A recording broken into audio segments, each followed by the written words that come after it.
पतये नमः गङ्गणपतये नमः ओम नमो भगवते गङ्गणपतये नमः प्रणम्य शिरसा देवं गौरीभद्रं विनायकं भगतया वाचमस्मरे नित्यम् आयुः कामार्थसिद्धये प्रथमं वक्रतुण्डं च एकदन्तं द्वितीयकं तृतीयं कृष्णपिङ्गाक्षं गजवक्त्रं चतुर्थकमलं बहुतरं पञ्चमं च षष्ठं विकटमेव च सप्तमं विघ्नराजं च धूम्रवर्णं धराष्टकं नवमं भालचन्द्रं च दशमं तु विनायकम्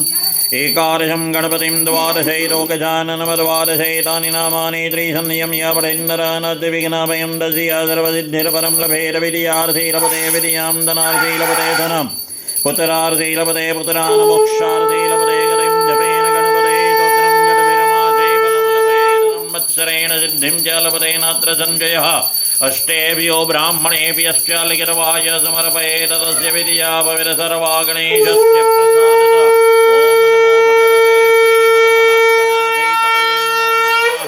अभिषेक स्नानं समर्पयामि गजानन